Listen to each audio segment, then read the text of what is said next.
Brilliant minds, even mediocre minds, operate better under stimulus.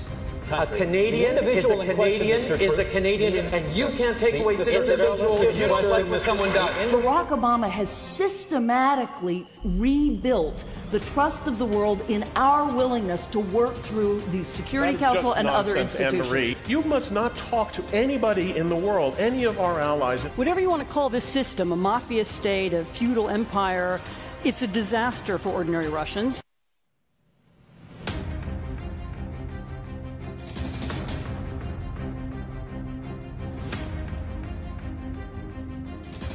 Brilliant minds, even mediocre minds, operate better under stimulus.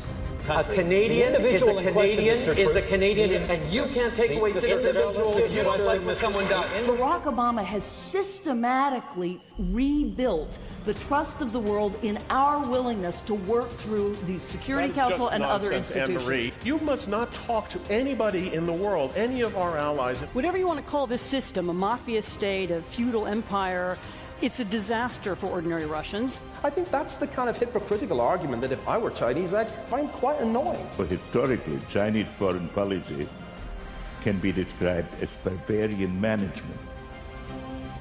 Science and religion are not incompatible. Religion forces nice people to do unkind things.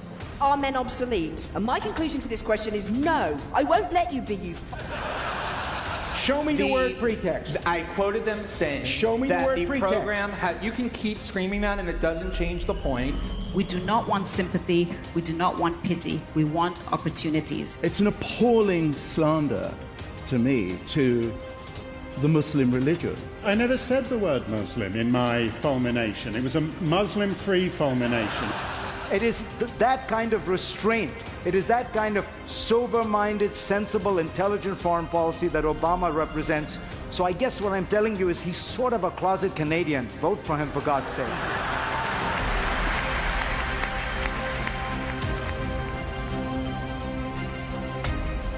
Ladies and gentlemen, welcome. My name is Rudyard Griffiths. It's my privilege to have the opportunity to moderate tonight's debate and to act as your organizer.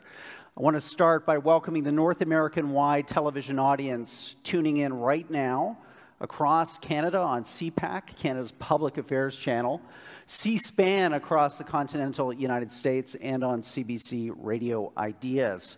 A warm hello also to our online audience. Watching this debate, over 6,000 streams active at this moment on Facebook Live, at Bloomberg.com, and monkdebates.com. It's great to have you as virtual participants in tonight's proceedings.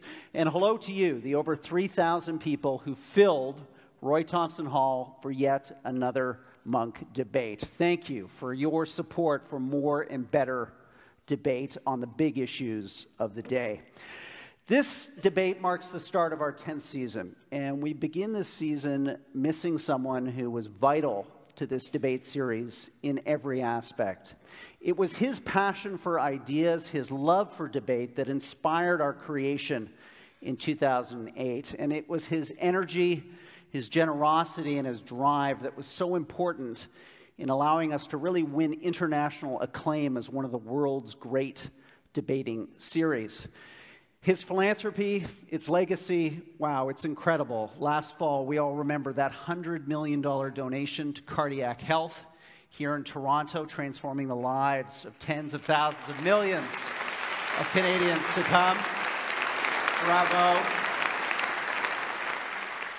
We are all big fans and supporters of a terrific school for global affairs on the UFT campus, represented here tonight by many students who are in its master's program. Congratulations to you.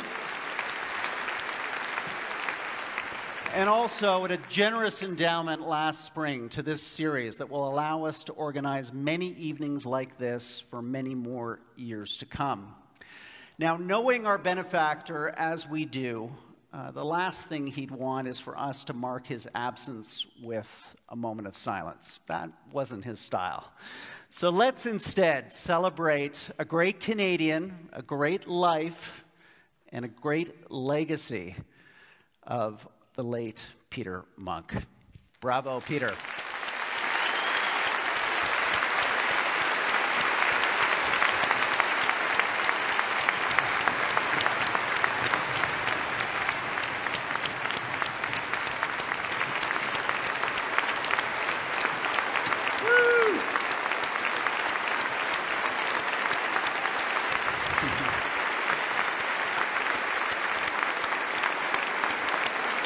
everybody. Way to go, Peter.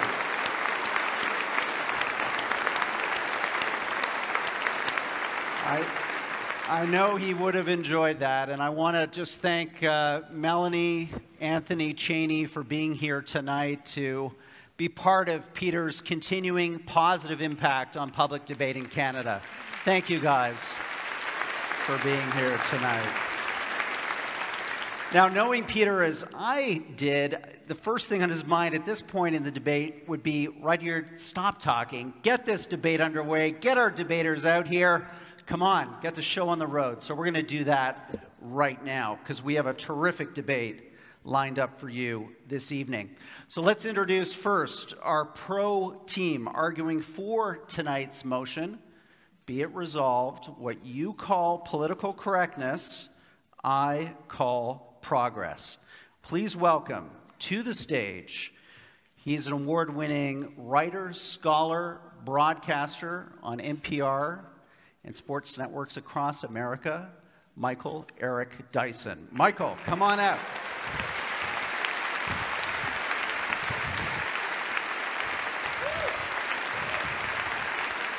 Thank you, Michael.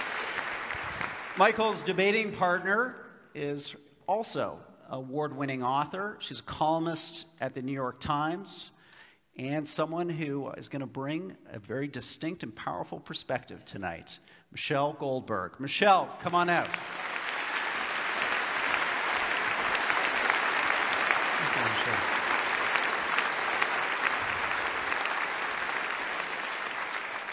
So, one great team of debaters deserves another, and arguing against our resolution, be it resolved what you call political correctness, I call progress, is the Emmy Award-winning actor, screenwriter, author, playwright, journalist, poet, and tonight debater, Stephen Fry.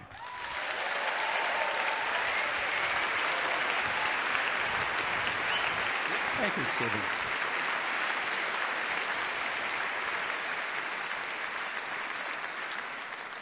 Stephen's teammate is a professor of psychology at the University of Toronto, a YouTube sensation, and the author of the big new international bestseller, 12 Rules for Life. Ladies and gentlemen, Toronto's Jordan Peterson.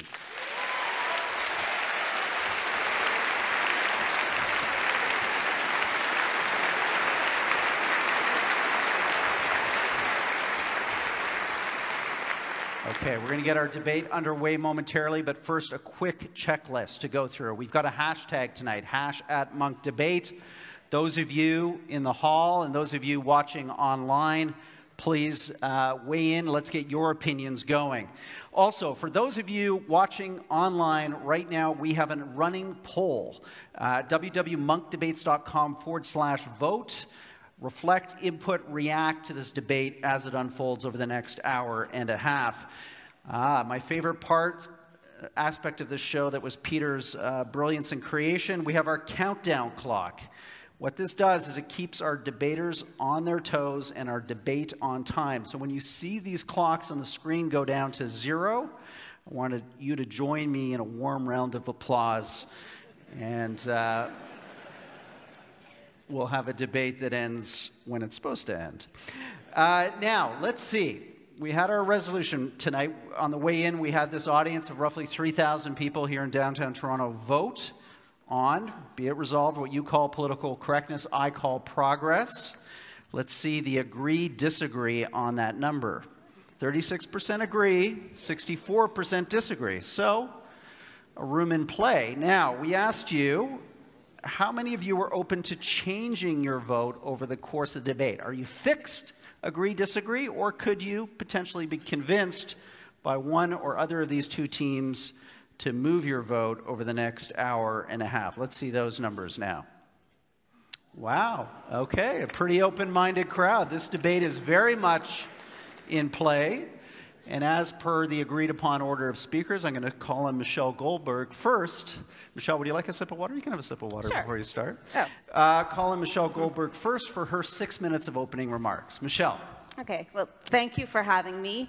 As Rudyard knows, I initially balked a little bit at the resolution that we're debating because there are a lot of things that fall under the rubric of political correctness that I don't call progress. I don't like no platforming or Twitter or trigger warnings. You know, like a lot of middle-aged liberals, there are many aspects of student social justice culture that I find off-putting. Although I'm not sure that that particular generation gap is anything new. On the record about the toxicity of social media call-out culture, and I think it's good to debate people whose ideas I don't like, which is why I'm here. So if there are social justice warriors in the audience, I feel like I should apologize to you because I'm probably not, you're probably going to feel like I'm not adequately defending your ideas. But the reason I'm on this side of the stage is that political correctness isn't just a term for left-wing excesses on college campuses or people being terrible on Twitter. Especially as deployed by Mr. Peterson, I think it can be a way to delegitimize any attempt for women and racial and sexual minorities to overcome discrimination, or even to argue that such discrimination is real. In the New York Times today, Mr. Peterson says, quote, "The people who hold that our culture is an oppressive patriarchy, they don't want to admit that the current hierarchy might be predicated on competence." Now, that sounds particularly insane to me because I'm an American and our president is Donald Trump. But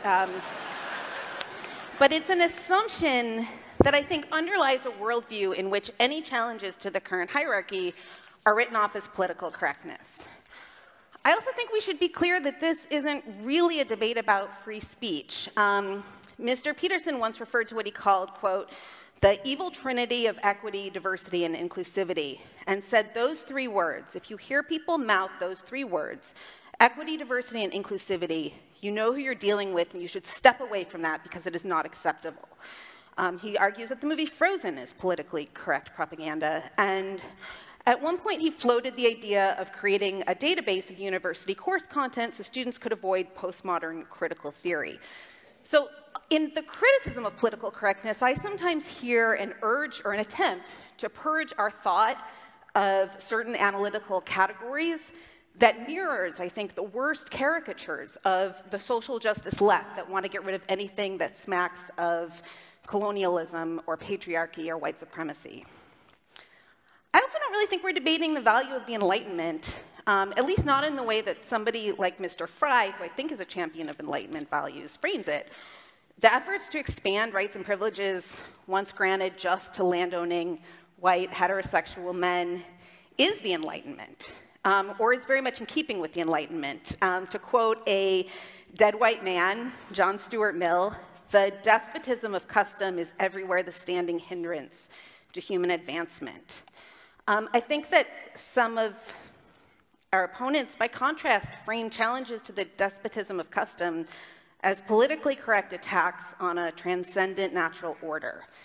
To quote Mr. Peterson again, each gender, each sex has its own unfairness to deal with. But to think of it as a consequence of the social structure, it's like, come on, really, what about nature itself? But there's an exception to this because he does believe in social interventions to remedy some kinds of unfairness, which is why in the New York Times he calls for, quote, "enforced monogamy to remedy the woes of men who don't get their equal distribution of sex." When it comes to the political correctness debate, we've been exactly here before. Alan Bloom, the author of The Closing of the American Mind, compared the tyranny of feminism in academia to the Khmer Rouge, and he was writing at a time when women accounted for 10% of all college tenured faculty. It's worth looking back at what was considered annoyingly, outrageously politically correct in the 1980s, the last time we had this debate. You know, having to call, or not being able to call indigenous people, quote, Indians, or having to use hyphenated terms, at least in the United States, of terms like African Americans. You know, adding women or people of color to the Western Civ curriculum, not making gay jokes or using retard as an epithet. And I kind of get it, right? New concepts, new words sort of stick in your throat. The way we're used to talking and thinking seem natural and normal, you know, by definition. And then the new terms, new concepts that have social utility stick, and those that don't fall away. So if you go back to the 1970s, Ms., MS, as an alternative to Miss or Mrs., stuck around, and women with a Y didn't. And I think that someday, or I hope that someday, we'll look back and marvel at the idea that gender-neutral pronouns ever seemed like an existential threat to anyone. But I also don't think it's clear that, that might not happen, because if you look around the world right now, there are plenty of places that have indeed dialed back cosmopolitanism and reinstated patriarchy in the name of staving off chaos. And they seem like terrible places to live. I come to you from the United States, which is currently undergoing a monumental attempt to roll back social progress in the name of overcoming political correctness. And as someone who lives there, I assure you, it feels nothing like progress. Thank you.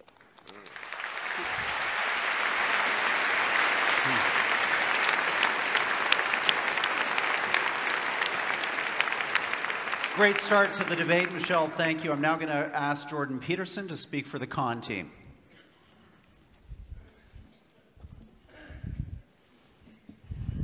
Hello. So we should first decide what we're talking about. We're not talking about my views of political correctness, despite what you might have inferred from the last speaker's comments. This is how it looks to me. We essentially need something approximating a low-resolution grand narrative to unite us. And we need a narrative to unite us because otherwise we don't have peace. What's playing out in the universities and in broader society right now is a debate between two fundamental low-resolution narratives, neither of which can be completely accurate because they can't encompass all the details. Obviously, human beings have an individual element and a collective element, a group element, let's say.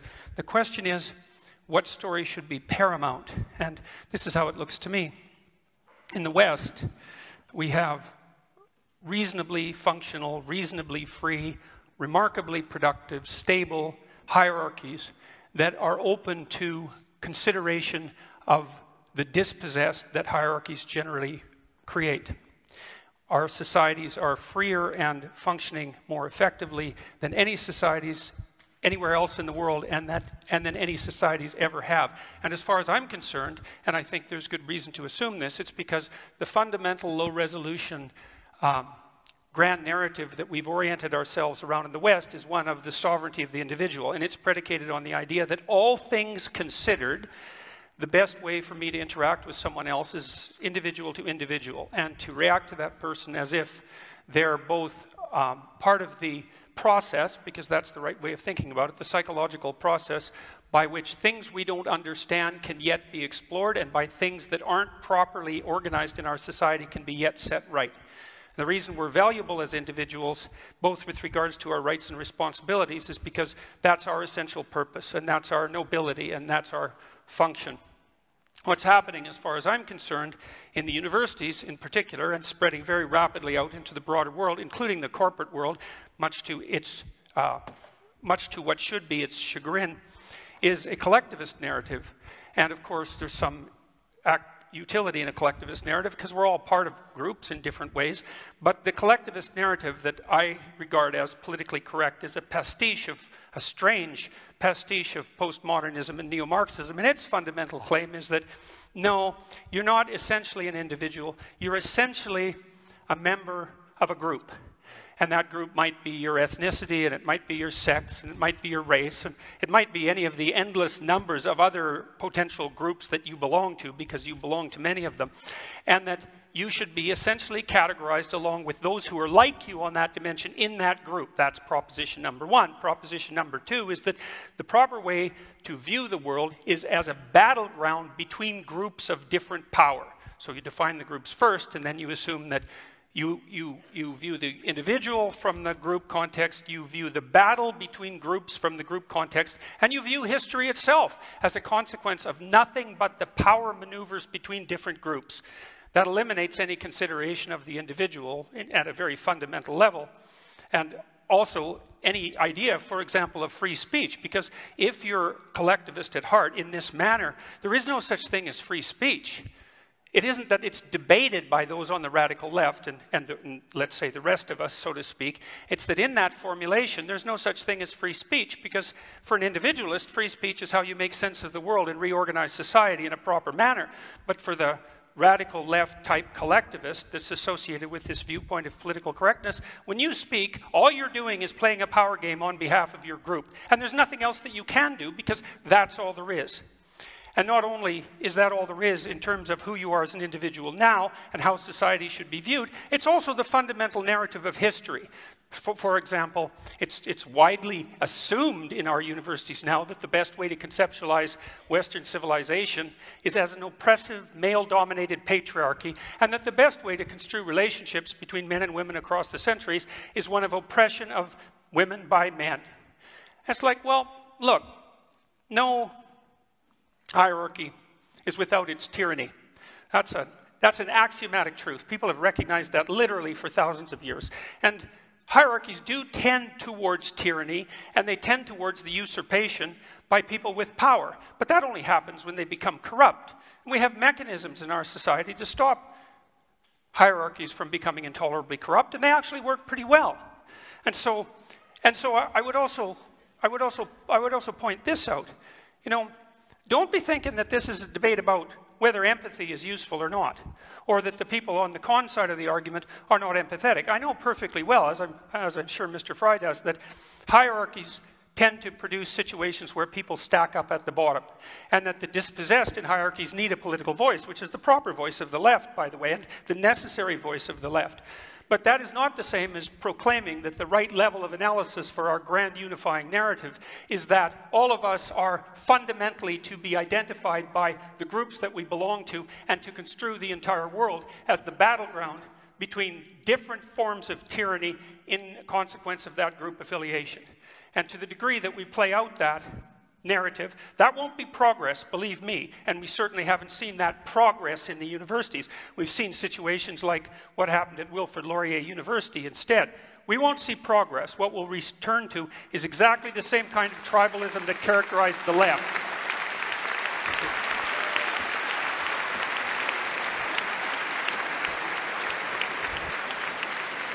Thank you, Jordan. Michael Eric Dyson, your 6 minutes starts now. Thank you very kindly. Wonderful opportunity to be here in Canada. Thank you so much. I'm going to stand here at the podium. I'm a preacher.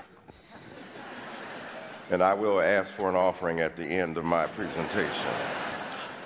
This is the swimsuit competition of the intellectual beauty pageant. So let me show you the curves of my thought.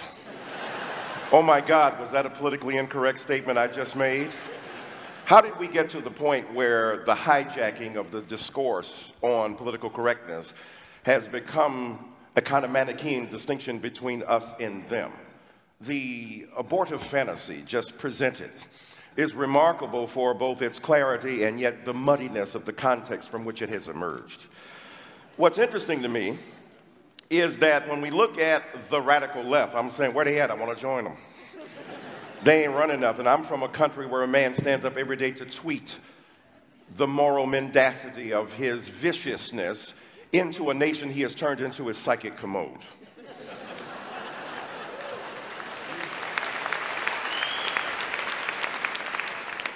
Y'all got Justin, we got Donald.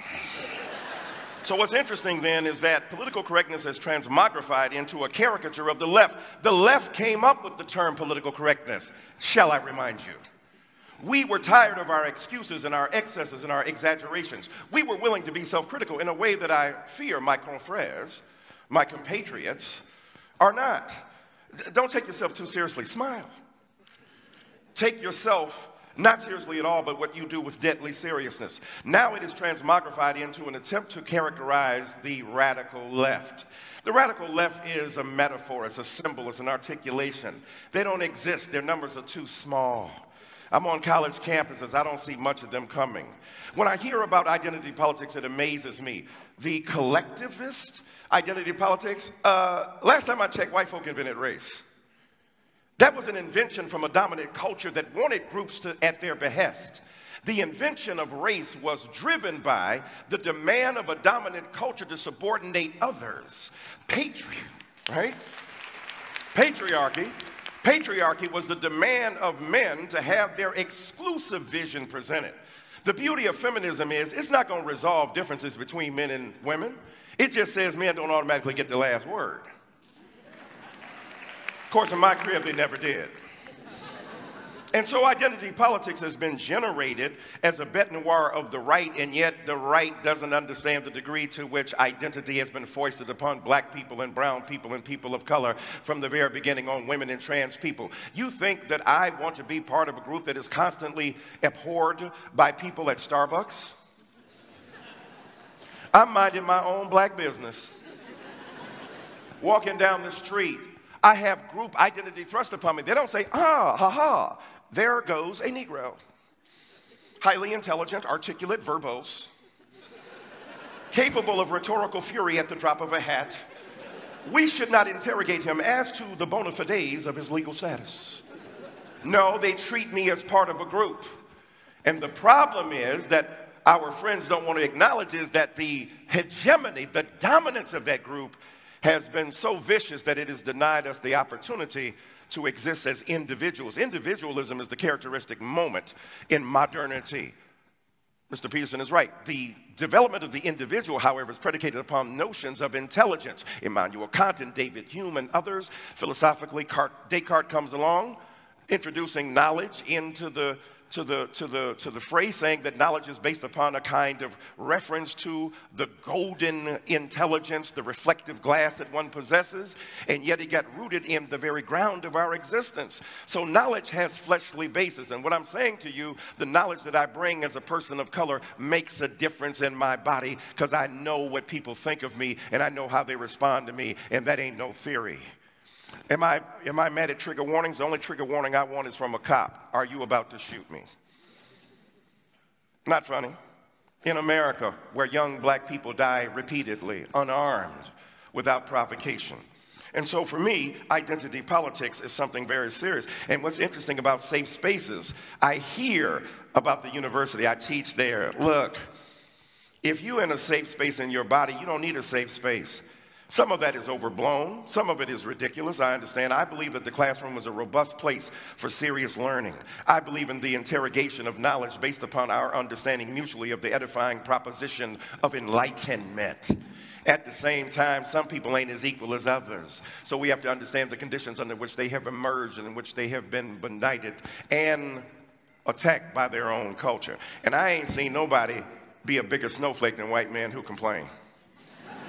Mommy, they won't let us play and have everything we used to have under the old regime where we were right racist and supremacists and dominant and patriarchs and hated gays and lesbians and transsexuals that, yeah, you got to share. This ain't your world, this everybody's world. And let me end by saying this. You remember that story from David Foster Wallace? Fish are going down, two fish are going, and an older fish comes in the opposite direction. He said, hello, boys, how's the water? They swim on, they turn to each other. What the hell is water? Because when you're in it, you don't know it. When you're dominant, you don't know it. Nothing, Kaiser Soze said, is more interesting that the devil did than to make people believe he didn't exist. That's what white supremacy is.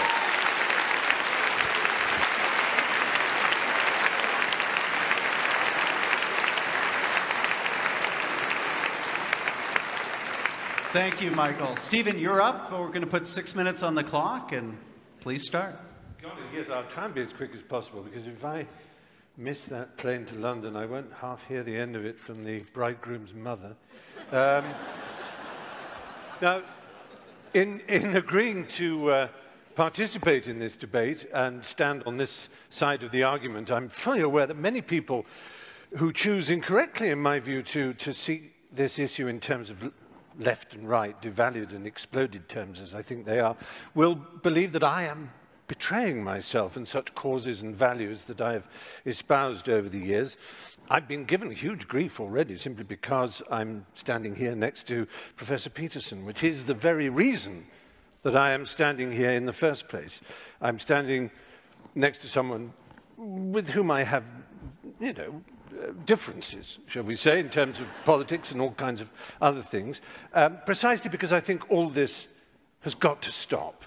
This rage, resentment, hostility, intolerance, above all this with us or against us, certainty. A grand canyon has opened up in our world. The fissure, the crack, grows wider every day. Neither on each side can hear a word that the other shrieks, and nor do they want to.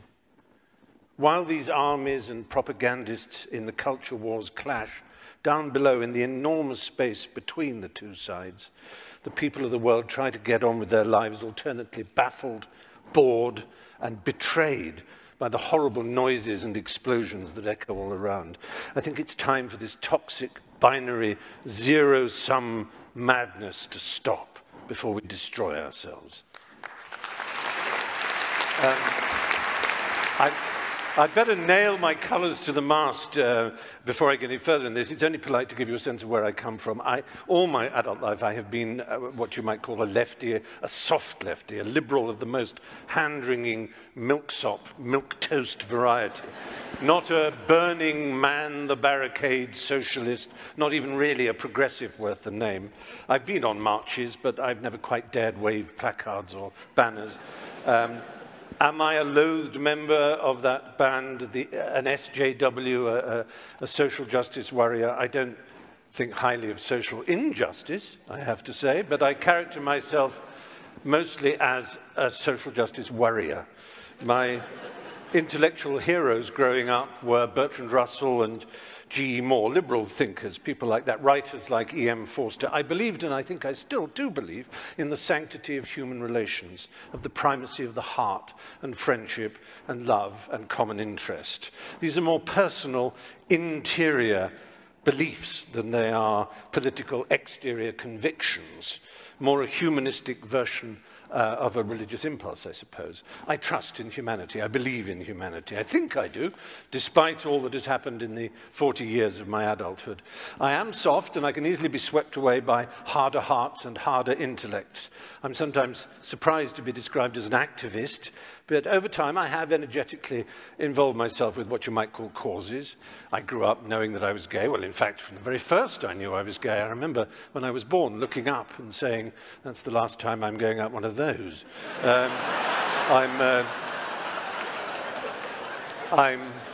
I'm Jewish. I'm Jewish, so I have a natural, obviously, horror of racism. Naturally, I want racism, misogyny, homophobia, transphobia, xenophobia, bullying, bigotry, intolerance of all human kinds to end. That's surely a given amongst all of us. The question is how such a golden aim is to be achieved. My ultimate objection to political correctness is not that it combines so much of what I have spent a lifetime loathing and opposing, preachiness, with great respect, piety, self-righteousness, heresy hunting, denunciation, shaming, assertion without evidence, accusation, inquisition, censoring. That's not why I'm incurring the wrath of my fellow liberals by standing on this side of the House. My real objection is that I don't think political correctness works. I want to get to the Golden Hill, but I don't think that's the way to get there. I believe one of the greatest human failings is to prefer to be right than to be effective. And political correctness is always obsessed with how right it is without thinking of how effective it might be. I wouldn't class myself as a classical libertarian, but I do relish transgression, and I deeply and instinctively distrust conformity and orthodoxy. Progress is not achieved by preachers and guardians of morality, but, to paraphrase Yevgeny Zemyatin, by madmen, hermits, heretics, dreamers, rebels, and skeptics. I may be wrong. I hope to learn this evening. I really do think I may be wrong, but I'm prepared to entertain the possibility that political correctness will bring us more tolerance and a better world. but I'm not sure. And I would like this quotation from my hero Bertrand Russell to hover over the evening. One of the painful things about our time is that those who feel certainty are stupid, and those with any imagination and understanding are filled with doubt and indecision. Let doubt prevail.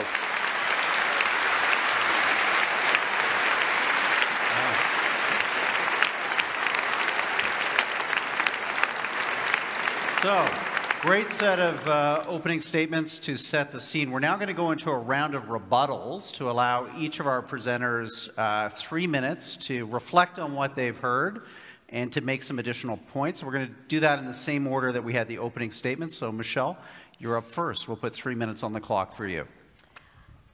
So, first, I would say that I think that the attempt to draw a dichotomy between individual rights and group rights is a little bit misleading.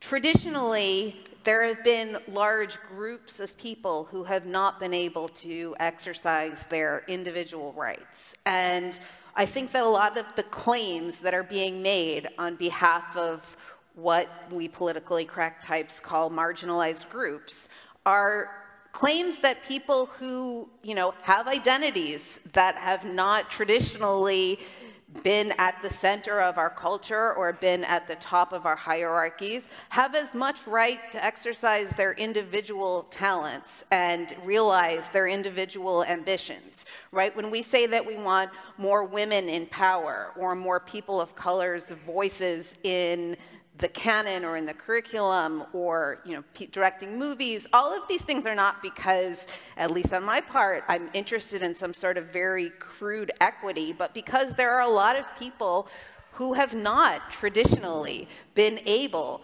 to realize themselves as individuals. That's what the women's movement was. That's what the civil rights movement was. That's what the gay rights movement was. That's in some ways what the trans rights movement was. I mean, far from a collectivist movement, this is kind of liberalism, classical liberalism, pushed to its extreme, right? These are people saying, I have the right to define my identity against the one that was collectively assigned to me. Finally, I would say, a lot of the things that Stephen Fry said, and particularly his temperament, were probably in agreement, but this inquisition, this censoriousness, on the one hand, I see where he's coming from, but I think it's a little bit virtual, right? I mean, who's really censoring you? I understand what it feels like to feel censored. I understand what it feels like to be on the wrong side of a Twitter mob or get a lot of nasty comments. And that's a bad feeling, and it's a counterproductive tactic, but that's not censorship. And again, it's especially strange coming from a country where, the President of the United States is trying to levy additional postal rates on the owner of the Washington Post, in revenge for its reporting. And people who have kneeled to protest police brutality at football games have seen their careers explode. Or people who have, women who have challenged Mr. Peterson have been hounded by threats and trolls and misogynist invective. So, thank you.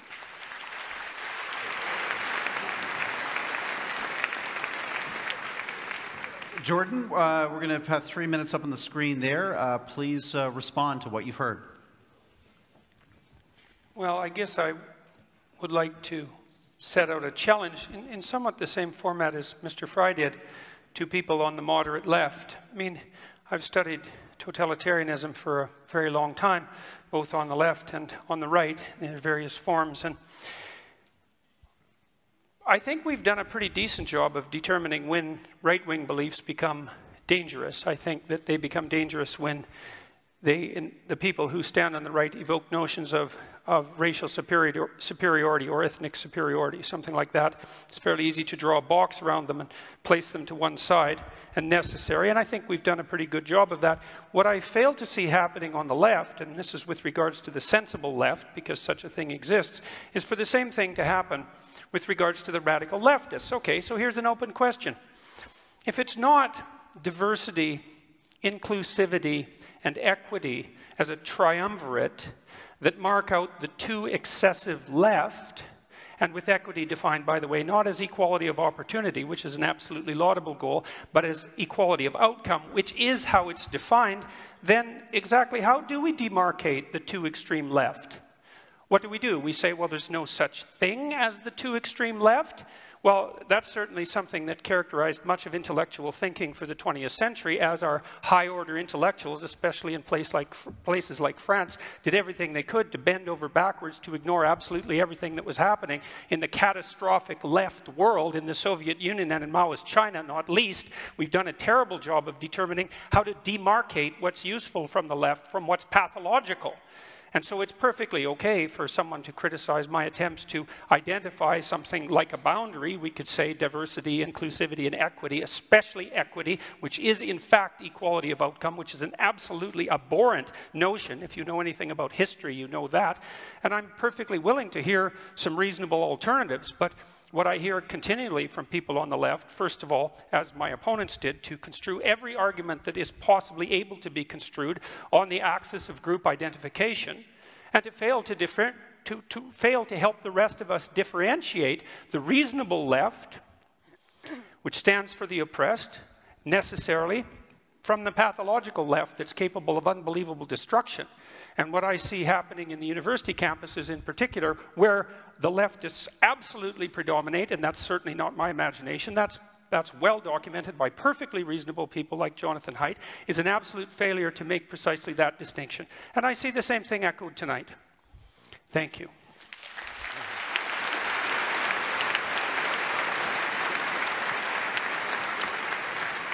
Michael, give us your rebuttal. Let me step out here in Peterson land. I feel freer already. I don't know what mythological collective Mr. Peterson refers to. I'm part of the left. They're cantankerous. When they have a firing squad, it's usually in a semicircle. Part of the skepticism of rationality was predicated upon the Enlightenment Project, which says we're no longer going to be subordinate to skepticism, to superstition. We're going to think, and we're going to think well. Thomas Jefferson was one of the great arbiters of rationality, but he was also a man who was a slave owner. How do you reconcile that? That's the complication I'm speaking about. That's not either or. That's not a collective identity. Thomas Jefferson believed in a collective identity, that is, during the day. At night, he got some Luther Vandross songs, went out to the slave quarter, and engaged in sexual relations and had many children with Sally Hemings. His loins trumped his logic. And when he talks about postmodernism, I don't know who he's talking about. I teach postmodernism. It's kind of fun. Jacques Derrida, just to say his name is beautiful. Michel Foucault. Michel Foucault talked about the insurrection of subjugated knowledges, people who had been marginalized now beginning to speak. The subaltern, as Gayatri Spivak talks about it in post-colonial theory. The reason these people grew up and grew into existence and had a voice is because they were denied. As Ms. Goldberg said, our group identity was foisted upon us. We were not seen as individuals. Babe Ruth, when he broke the home run record, he didn't bat against all best ball players. He batted against the best white ball players. When it's been rigged in your favor from the very beginning, it's hard for you to understand how much you've been rigged. You're born on third base, think you hit a triple at the Toronto Blue Jays game. And here we are deriving our sense of identity from the very culture that we ignore. Look at the indigenous names and the First Nation names: Toronto, Saskatchewan, Winnipeg, Tim Hortons. But I'll tell you, there's an envy of the kind of freedom and liberty that people of color and other minorities bring because we bring the depth of knowledge in our body. There's a kind of jealousy of that. As the greatest living Canadian philosopher, Aubrey Drake Graham, says, jealousy is just love and hate at the same time. And so for me, I think it's necessary. I agree with Mr. Fry. We shouldn't be nasty and combative. And yet, I don't see nastiness and combativeness from people. I see them making a desire to have their individual identities respected. When I get shot down for no other reason than I'm black, when I get categorized for no other reason than my color, I am living in a culture that refuses to see me as a great individual.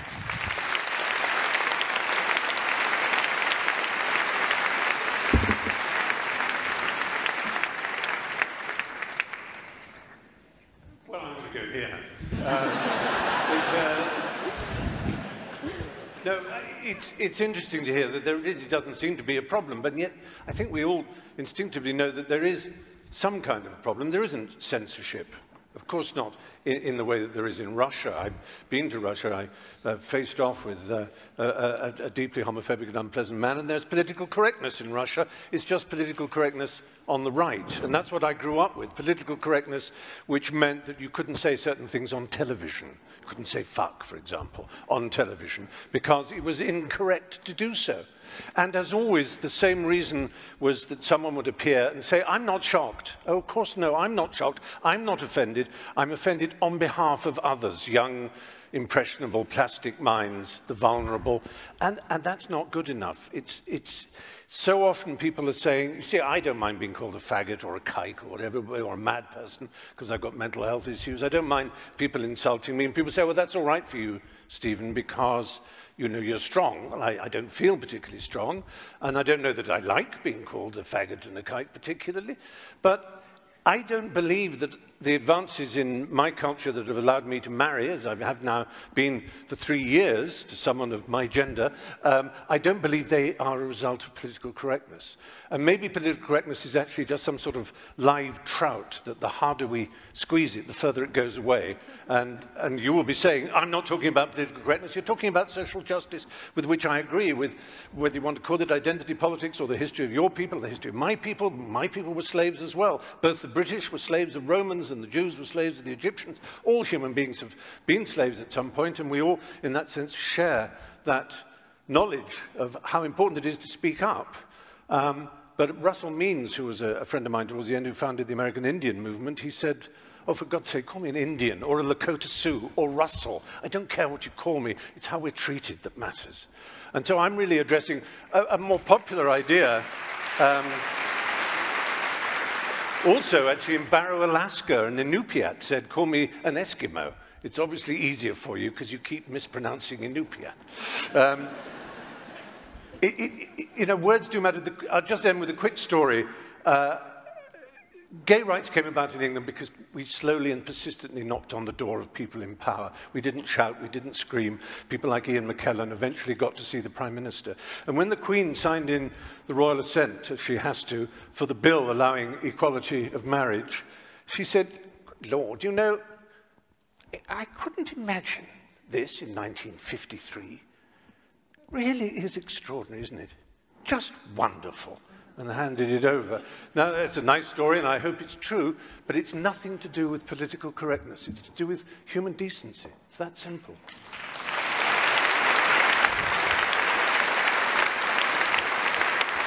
Good. So, some great rebuttals there, strong opening statements. Let's move now into the moderated cross-examination portion of this debate and get both sides engaging on some of the key issues here. And I think what we've heard here is a bit of a tension. Let's draw it out a bit more between the rights of groups to feel included, to have, in your words, Michelle, the opportunity for individuality, and a belief on the other side that there's something at threat here when these groups are overly privileged through affirmative action or other outcome-oriented processes. So, Michael, to start with you, why isn't there just harm that's done to groups by privileging their group identity, whether it be a group identity of race or of gender, and not immediately treating them as individuals in the way that Jordan and Stephen would like to see them first? Well, a couple of things. First of all, there was no arbitrary and random distinction that people of color and other minority groups made. When I talked about the invention of race, the invention of gender, the invention of groupthink, that was not done at the by those groups that have been so named, as Ms. Goldberg said. So first of all, you've got to acknowledge the historical evolution of that reality, and the concept of group identity did not begin with them. It began with a group that didn't have to announce its identity.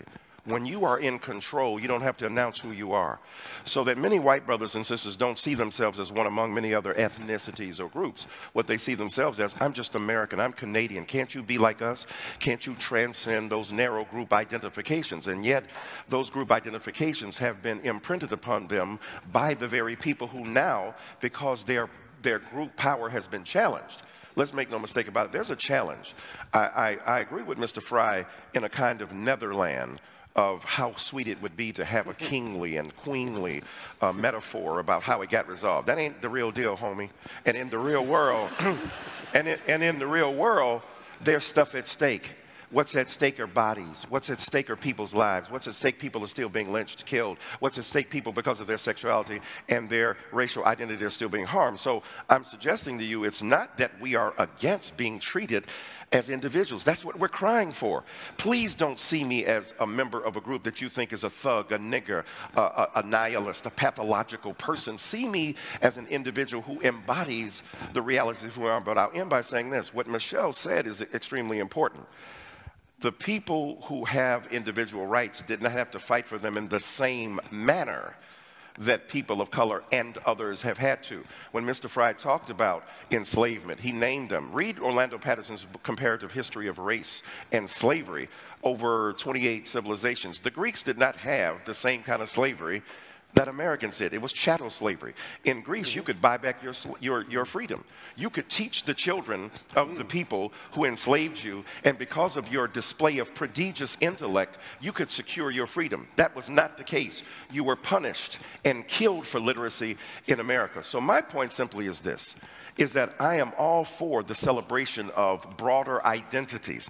And I think that often those who are minorities and others are not celebrated for the degree that we are. I'll end by saying this. In America, we have the Confederate flag. I don't know if y'all are familiar with that.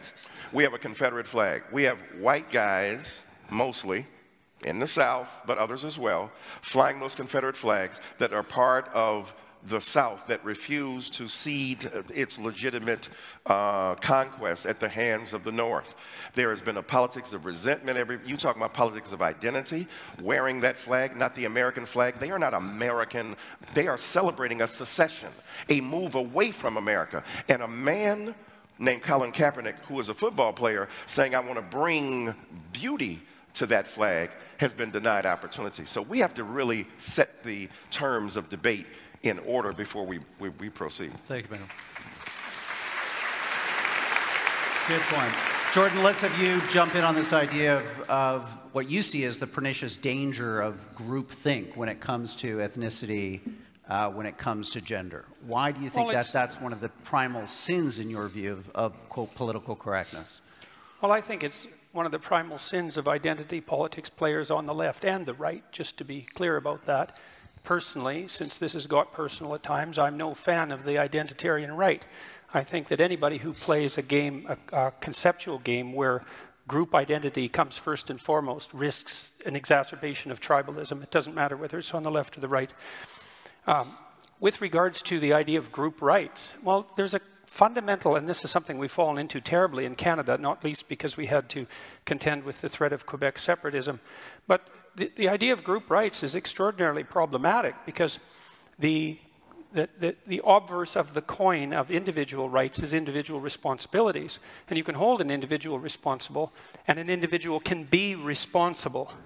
And so that's partly why individuals have rights. But groups, how do you hold a group responsible? I mean, the whole idea is it's not a good idea to hold a group responsible. First of all, it flies in the face of the idea of the sort of justice systems that we've laid out in the West that are essentially predicated first on the assumption of individual innocence, but also on the possibility of individual guilt, not group guilt. We saw what happened in the 20th century many, many times when the idea of group guilt was enabled to get a foothold, let's say, in the polity and in the justice system. It was absolutely catastrophic. And so, okay, fine, group rights. Well, how are you going to contend with the alternative to that, the opposite of that? Where's the group responsibility? And how are you going to keep how are you going to hold your groups responsible? Well, we don't have to talk about that because we're too concerned with rectifying historical injustices, hypothetical and otherwise. And that's certainly not to say that there weren't any shortage of absolutely catastrophic historical injustices. That's not the point. The point is how you view the situation at the most fundamental level. And group rights are an absolute catastrophe, in my opinion. Come on, let's, Michelle, come in on that point. This is something you've written about. The idea that, you know, in identity politics, the identity of the group is absolutely a valid part of the discourse, and individuals could and should be seen and participate in groups as they enter into the civic space. I'm not sure that we necessarily have to analogize from the opposite of individual rights is individual responsibility. I'm not sure that that analogy necessarily holds for the groups. I mean, in the United States, and one of the things that I think is complicated about this discussion is that we're talking about three very different cultural contexts, three different histories, three different kind of legal regimes. But in the United States, a huge part of our politics has been groups struggling for rights for their individual members, right? I mean, so women in the United States, you know, seeking the right to reproductive control of their body. You know, African Americans in the United States seeking redress from police brutality or discrimination, or simply the kind of tendency in America of white people to call the police whenever they see an African American in a place where they don't think that they're supposed to be. And you simply, I don't see how you can contend with any of those social problems if you see society as just an ocean of atomized individuals. You know, and I just, again, I don't think there's anything pernicious about people banding together on the basis of their common identity to seek redress for discrimination and exclusion. I mean, I think that that is everything that's best about our democracy. That is the definition of progress. And so, again, I keep stumbling with the idea that this is somehow tyrannical or that way lies Stalinism. And, you know, a lot of times people who are opposed to political correctness talk about the concept of category creep, or category creep, which is a concept that was originated by, I believe, an Australian academic, and it's basically the kind of a failure to draw distinctions, right? So that you kind of can't see the difference between, say, a KKK Grand Wizard and a conservative like, say, Ben Shapiro, or, you know, that you kind of see everybody to your right as, you know, fascist, sexist, totalitarian, intolerable. And I think that that is a real thing that happens in part because, you know, undergraduates often think in broad and slightly overwrought categories. I know I did when I was a kid. Yeah, maybe still do, but I hear a lot of category creep in, again, the argument against political correctness or against seeking group redress, the idea that kind of that way lies dehumanization, or, you know, that you're kind of 1 minute you're asking. Let's have Stephen come in on this, because this was part of your opening remarks. You're a category creep, Stephen. Can you respond to that? It's a nice, I'm still very lost about why we aren't talking about political correctness. We're talking about politics, and that's fine. And I share, you know, I share exactly what you think about it. I'm not an enemy of identity politics per se. I can obviously see where it goes wrong and where it's annoying. Let's be empirical about this. How well is it working for you in America at the moment? Well, not well at all. Really isn't. Right. You can answer me in a moment. The reason that Trump and Brexit in Britain and all kinds of nativists all over Europe are succeeding is not the triumph of the right, it's the catastrophic failure of the left. It's our fault. We absolutely... My point is not that I've turned to the right or anything like that, or that I'm nice and fluffy and want everybody to be decent. I'm saying, fuck political correctness. Resist. Fight. If you have a point of view, fight it in the proper manner, using democracy as it should be, not channels of education, not language. You know, it's so silly. But There's a chess rule, you know. In chess, the best move to play in chess is not the best chess move. It's the move your opponent least wants you to play. At the moment, you're being recruiting sergeants for the right. By annoying and upsetting, and instead of fighting, either fighting or persuading. But political correctness is a middle course that simply doesn't work. Well, first of all, you said be empirical. Now, empirical, as far as I know, the word means that which can be verified or falsified through the census. Exactly. So if we look at it in an objective way, the reality is that people don't have equal access to the means to articulate the very moment you're talking about. I'm talking about the empirical results of this political attitude. I understand that, but my point is simply this. I'm suggesting to you that people use the weapons at hand. Now, it was Abraham Joshua Heschel, the rabbi, who said, everybody's not guilty, but everybody's responsible. Right? That's a distinction there. Everybody clearly is not guilty, but what's interesting, look at the flip side. If you have benefited from 300 years of holding people in servitude, thinking that you did it all on your own. Why can't these people work harder? Let me see, for 300 years, you ain't had no job. So the reality is, for 300 years, you hold people in the bands. You hold them in subordination. You refuse to give them rights. Then all of a sudden, you free them and say you're now individuals. Not having the skills, not having the skills. I'm talking about America, first of all. I'm talking about American society, first of all. I'm talking about the Northern Hemisphere. I'm talking about every society where enslavement has existed, but I'm speaking specifically of the repudiation of individual rights among people of color in America who were denied the opportunity to be individuals. So I obviously and ideally, and I think Michelle Goldberg does too, agree with the emphasis on individuals. What we're saying to you is that we have not been permitted to be individuals. We have not been permitted to exercise our individual autonomy and authority, and the refusal to do so, to recognize me as an individual, means when you roll up on me and I'm a 12-year-old boy in a park and you shoot first, in ways you do to black kids that you don't do to white kids, you are not treating that person as an individual. If we're living in a society where women are subject to aberrant forms of horrid, patriarchal, sexist, and misogynist behavior, you are not acknowledging the centrality of the individuality of women. You are treating them according to a group dynamic. And if we get beyond the ability of people on the right to understand the degree to which they have operated from the basis of benefit from group identity without having said, I'll end by saying this. The great American philosopher Beyonce Knowles said that it has been said that racism is so American that if you challenge racism, you look like you're challenging America. We are challenging inequality. We are challenging the refusal to see me as an individual. When we overcome that, have at it, we're all on equal plane. I think it's fine. I think it's good. The pot is getting stirred here. So I've got a couple of questions. So let's your side spoke, so I'm going to go to Jordan, then to you, Let's Michelle. assume for a moment that I've benefited from my white privilege. Okay, so let's assume that. That's fine. That's what you would say. So, so let's say, here, let's get precise about this, okay? Was that very individual of you? Let's get precise about this, okay? Let's get precise. To what degree is my present level of attainment or achievement a consequence of my white privilege? And I don't mean sort of. I mean, do you mean 5%? Do you mean 15%? Do you mean 25%? Do you mean 75%? And what do you propose I do about it?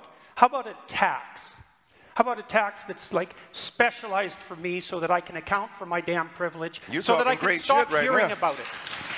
Now, let's get precise about one other thing, okay? We'll get precise about one other thing. Now, precise? Yeah, precise, yes. And so, if we can agree, and we haven't, that the left can go too far, which it clearly can, then how would my worthy opponents precisely define when the left that they stand for has gone too far? You didn't like equity, equality of outcome. I think that's a great marker. But if you have a better suggestion and won't sidestep the question, so let's figure out how I can dispense with my white privilege, and so that you can tell me when the left has gone too far, since they clearly can. And that's what this debate is about political correctness. It's about the left going too far. And I think it's gone too far in many ways. And I'd like to figure out exactly how and when, so the reasonable left could make its ascendance again and we could quit all this nonsense. Okay, Michelle, go ahead. Do you mind, do you mind if I answer, Stephen? I will answer you, but I just want to answer Stephen Fry first, because you talked about, this is how we got Trump, and this is the failure of the left. And so I'm a journalist. I went to a ton of Trump rallies during the campaign in different parts of the country, and you're right. Everywhere I went, I heard complaints about political correctness, far more than I heard complaints about, say, NAFTA. But when you asked people what they meant by political correctness, they called a woman they worked with girl, and she got mad at them. And they could, you couldn't in public wonder aloud whether the president of the United States was really a Muslim. They didn't like that they couldn't make gay jokes anymore. And so on the one hand, you're right, and I've written about this. I think that when you try to, that when people have these prejudices and you try to suppress them, it can create a kind of dangerous counter-reaction. But I also think that, what they were reacting to, again, to go back to the title of this debate, what they called political correctness, the fact that they had to have this urbane black president who they felt talked down to them, which is really what they meant. I don't see a way around that, because that is, like I said, that's progress. So to go to the question of when the left goes too far, to me it's pretty easy, violence and censorship, right? I'm against violence, and I'm against censorship. But I also, looking around the world right now, when the idea that there is this, I understand, again, that there is like a problem of kind of left-wing annoyance, right? There's a lot of things that kind of random people on the internet in particular are able to swarm individuals and turn kind of stray remarks into social media campaigns, and this is often conflated with political correctness, and it's a bad phenomenon. I wish there was a way to put an end to it. I don't think there is no way to put an end to it simply by having kind of reasonable liberals or reasonable socialists denounce it, because it's just a kind of awful phenomenon of modern life. And if you want to have a debate about whether social media is terrible for democracy, I will be on the yay side. But right now, where I really disagree, well, there's a couple places I really disagree. Pick one, and then I'm going to go to Michael. But the idea that the radical left poses a greater threat than the radical right, when you see actual fascism ascendant all over the world, strikes me as something that you can literally only believe if you spend your life on college campuses. Mm-hmm. So, Mike, I want to come to you on those, great, Michelle, on Jordan's point about how does he, in a sense, get an equal voice in this debate back if it is implied that his participation brings with it this baggage of white privilege that doesn't allow him to see clearly the issues that are before us. But that is to be complicit in the very problem itself terminologically. You're beginning at a point that's already productive and controversial. You're saying, how can he get his equality back? Who are you talking about? Jordan Peterson, trending #1 on Twitter? Jordan Peterson, with an international bestseller? I want him to tweet something out about me in my book. Jordan Peterson, right? This is what I'm saying to you. Why the rage, bruh? You're doing well, but you're a mean, mad white man, and you're going to get us right. And I have never seen so much wine and snowflaking. There's enough wine in here to start a vineyard.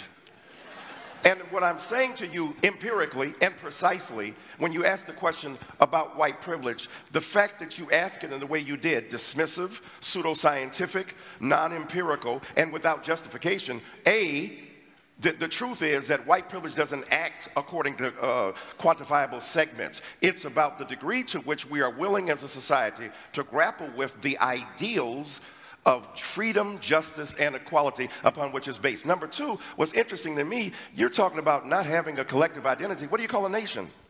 Are you Canadian? Are you Canadian by yourself? Are you an individual, or are you part of a group? When America formed its union, it did so in opposition to another group. So the reality is that those who are part of group identities in politics deny the legitimacy and validity of those groups, and the fact that they have been created thusly, and then have resentment against others. All I'm asking for is the opportunity. The quotation you talk about, the difference between equality of outcome and equality of opportunity, that's a staid and retried argument, hackneyed phrase derived from the halcyon days of the debate over affirmative action. Are you looking for outcomes that can be determined equally, or are you looking for opportunity? If you free a person after a whole long time of oppression and say now you are free to survive, if you have no skills, if you have no quantifiable means of existence, what you have done is liberated them into oppression. And all I'm suggesting to you, Lyndon Baines Johnson, one of our great presidents, said, if you start a man in a race 100 years behind, it is awfully difficult to catch up. So I don't think Jordan Peterson is suffering from anything except an exaggerated sense of entitlement and resentment, and his own privilege is invisible to him, and it's manifest with lethal intensity and ferocity right here on stage. Jordan, I'm going to have to let you respond to that if you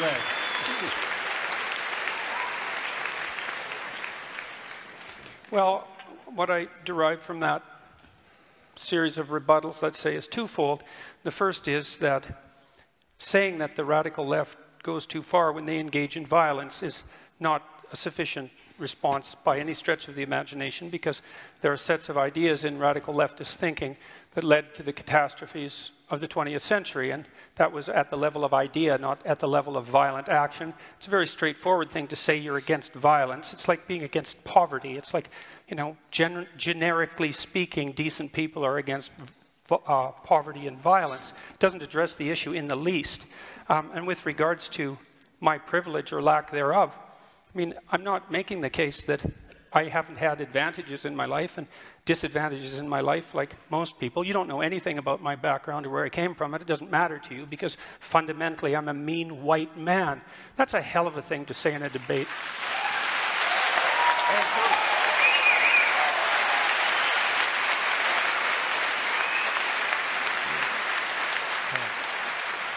Let me just say... Very, very brief, because I want to move on to men and women. A good topic next. The mean, mad white comment was not predicated upon my historical excavation of your past. It's based upon the evident vitriol with which you speak and the denial of a sense of equanimity among combatants in an argument. So I'm saying again, you're a mean, mad white man, and the viciousness is evident. Okay. Okay. Okay. Let's reset. Change the decks here. Let's talk about another big factor of the so-called politically correct movement right now, which is the Me Too movement, and the extent to which we've seen this resurgence, this awakening around what have been a horrible series of systemic abuses and injustices towards women. Some people, though, Michelle, would say that we're in a cultural panic now, that the pendulum has swung too far, and that there is a dangerous overreaction going on where people's rights, reputations, due process has been thrown to the wind. How do you respond to that? Well, first, people started saying that within like 2 weeks of the first Harvey Weinstein stories breaking, right? The minute Harvey Weinstein and people men started actually losing their jobs over this, right? Which was something quite new, that men with histories of really serious predatory behavior were suddenly losing their jobs. You know, everybody had known about it for a long time, and there had been a sort of implicit impunity, and suddenly that was taken away, and it created this cultural earthquake, and as soon as it did, it created a lot of anxiety. Like, what if this goes too far? You know, I mean, the Me Too movement was only a couple of months old when my newspaper started running columns from people saying, why can't I criticize Me Too, which they were doing in my newspaper. So on the one hand, yes, of course, is due process important? Obviously. I think that when you look at who has actually lost their jobs, who's actually lost their livelihoods, I mean, look around. It's people, it's not people in general on a, you know, McCarthyist rumor. It's people who took their dicks out at work. It's people who, you know, it's people who there was, you know, tens of millions of dollars of settlements, and they lost their job for 4 months, and now they're staging comebacks. You know, Bill O'Reilly is about to get a TV show on a new network. So the idea that again, this idea that kind of like men everywhere feel like they can't talk anymore and everybody's walking on eggshells, and I don't know, maybe that's true in your offices. It's not true where I live, you know, and the Me Too movement has been particularly active in media. You know, there was this thing, I don't know how many of you guys read about the shitty media men list. A woman wrote about, she started this sort of open source document where women could list men in media that everybody knew about, but nobody had ever done anything about. And it very quickly went public, and there was something sort of disturbing in it, right? You don't like these anonymous accusations floating around. Most feminists I know, including myself, were kind of, you know, freaked out by it and thought it was unfair to have people's reputations held up like this. But if you look at what happened to the men on the list, nothing. You know, they still have their jobs. I know men on that list. I work with men on that list. The people who actually, people have only, by and large, as far as I can think, in media, the people who have lost their jobs and lost their careers, it's been for extremely serious misbehavior documented by multiple women who had corroborating witnesses. And so, again, I understand this anxiety that relations between men and women are changing. Of course, that causes a lot of cultural anxiety. But I don't know that it's rooted in anything real. And get his view on this. Are we in a cultural panic? Is the response, as Michelle says, commensurate with the moment? I'm very confused by this. Of course, you know, I recognize the bestiality of Weinstein and the monstrosity of his behavior, and it was shocking to me. I actually worked for him, script doctoring, as it's called. I never had the bathroom towel, but for pretty obvious reasons. But it's, you know, grotesque, and I can't imagine how vile it must be for such a powerful man, and he was. I used to play a game at the Cannes Film Festival where, in his years of power, we're walking from one hotel at the end there, all the way up to the Palais de Festival. You would get 10 points every time you heard the word Harvey. You'd usually, a 10-minute walk, you'd have 300 points. Because it was, yeah, Harvey's got the script, Harvey's got it. Yeah, I've got a meeting with Harvey at the Majestic in the afternoon. He was immensely powerful. And I think that's obvious that someone in that position, abusing and threatening and hindering the livelihood of women is grotesque in the extreme. But I have to tell you, there is genuine feeling amongst many people I know that we can't speak our minds. We can't actually speak to the true nuance, the true depth of sexual, romantic feeling between men and women. It's not a subject I'm absolutely expert on, but it counts between men and men as well, though I know when it's men and men, you might say, well, that's different because women have had a different experience in history, and I don't want to enter that particular field, but I would say that there is real fear in my business, which is where this all started, show business, acting, and so on. Yeah, people are rather afraid to speak about a piece of, you know, publicity that's come out or a statement that's been made. You just go, yep, absolutely, and wait for the people to leave the room before you can speak honestly with your friends. And that's, I've never experienced that in my entire 60 years on this planet. This feeling that, and I'm not characterizing feminists as in East German, but it's like that, the Stasi are listening. You better be careful, they're listening. And that's a genuine feeling. I'm saying that with my hand on my heart. I'm not saying it to make a point other than the fact that it's true and it's worrying. But the sexual misadventures and horror experience is worrying too. So there are two worries, and they're not solved. Let's bring Jordan in on this, because you've written and commented about a lot. But Stephen, thank you for having us ready. Well, I think I'm going to point out two things again. The first is that my question about when the left goes too far still hasn't been answered. And then the second thing I'm going to point out is that, you know, it's conceivable that I am a mean man. You know, I mean, maybe I'm meaner than some people and not as mean as others. I think that's probably more the case. But I would say the fact that race got dragged into that particular comment is a better exemplar of what the hell I think is wrong with the politically correct left than anything else that could have possibly happened.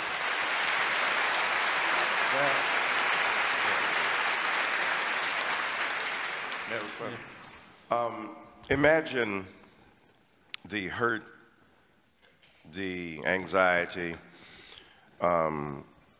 the insult that you might genuinely feel, according to what I felt was an appropriate comment of description at the moment of its expression. But imagine now those hurt feelings and not hurt. When,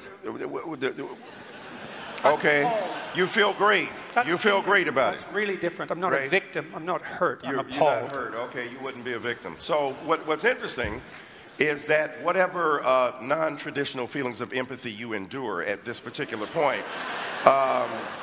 the point is, imagine then the horrors that so many others have had to put up with for so long when they are refused to acknowledge their humanity. Now, I take your point seriously. So your group of let me finish. Let me finish, though. Let me finish. To me. Let me finish, sir. That figures. You're not my inquisitioner, okay?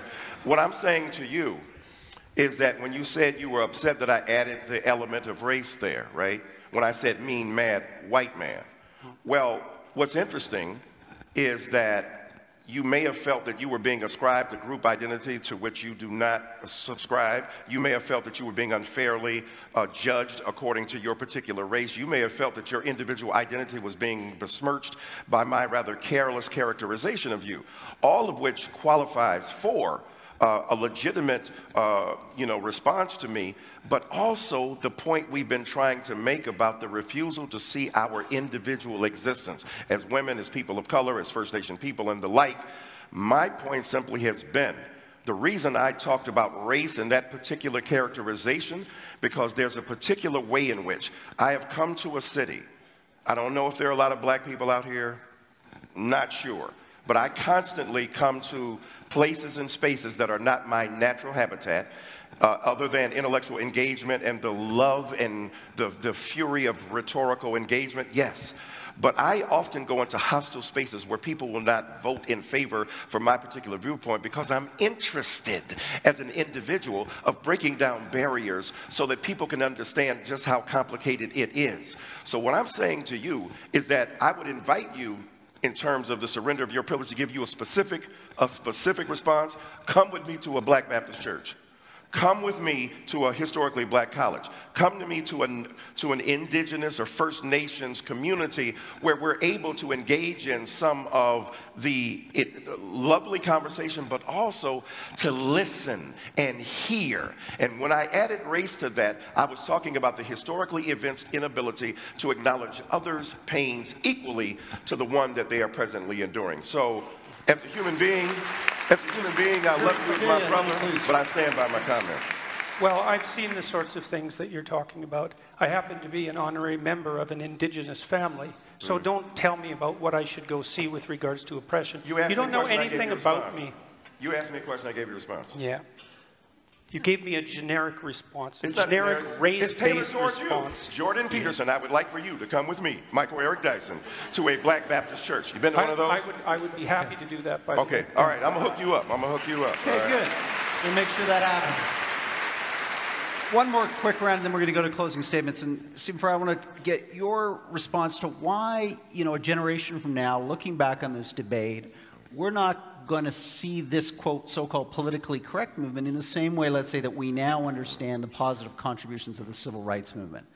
That was a movement that advanced a series of ideas about human dignity to people who previously didn't have that dignity. We're now having another debate, another social debate about different groups and communities that we're trying to convey a sense of new dignity to them. Why won't this be, in a sense, looked back upon as something positive a generation from now? I think people will look back on this debate and wonder why political correctness wasn't discussed.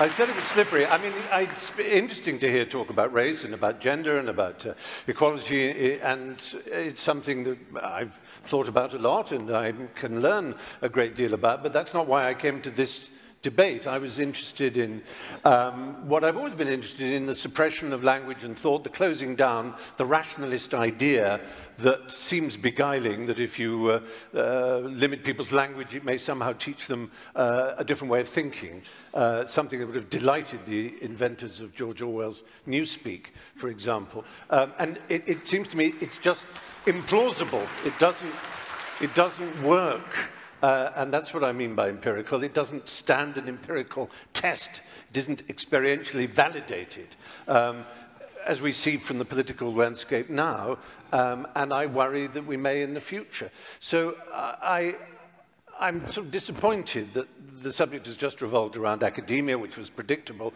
because that's the sort of crucible in which these elements are mixed.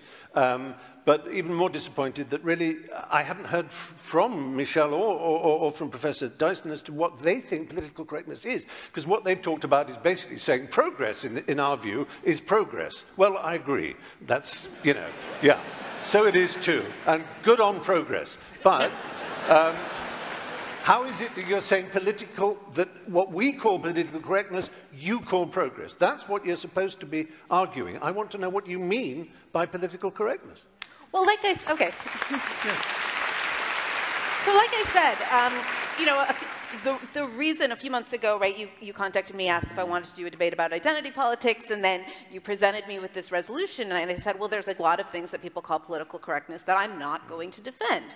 But then I realized who I was debating and saw that there was a lot of things that you, Jordan Peterson, call political correctness that I call progress. And to some extent, you too, Stephen Fry, you know, when you talk about it being outrageous to tear down, or not outrageous, I won't put words in your mouth, but that we shouldn't be tearing down statues of kind of notorious racists, that we should just instead be throwing eggs at them.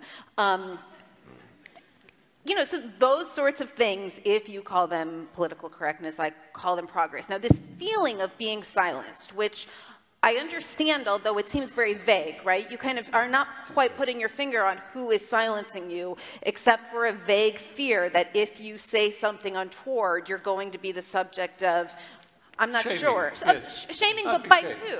Yeah. But by what? By the internet? I'm not saying their names. No, but I mean, I'm scared. If I'm listed, but that's again, the point. You're scared. It is a culture of right. fear. I understand there's that element of fear. What I'm saying is that it's a feeling. It's a feeling that is this sort of intangible result of, I think, primarily. We've all seen the sort of show trial thing where the person then apologizes. I have so much to learn about sexual politics. I am really sorry. Signed a lawyer, crossed out the name of the person. You think the real mistake of our left is that we underestimate the right. The right isn't as stupid as we'd like them to be. If only they were. If only they weren't so cunning, so sly, so smart, so aware of our shortcomings. And I just fear that political correctness is a weapon that they value. That the more we tell the world how people should be treated, how language should be treated, what words are acceptable, what attitudes are acceptable, what HR meeting is going to tell you in a long bullet-pointed list about how you look at people. All of this is meat and drink to bad people, to malefactors, to bad actors. I'm not counting myself as one of those bad actors in that sense. I mean bad actors in the other sense. Right,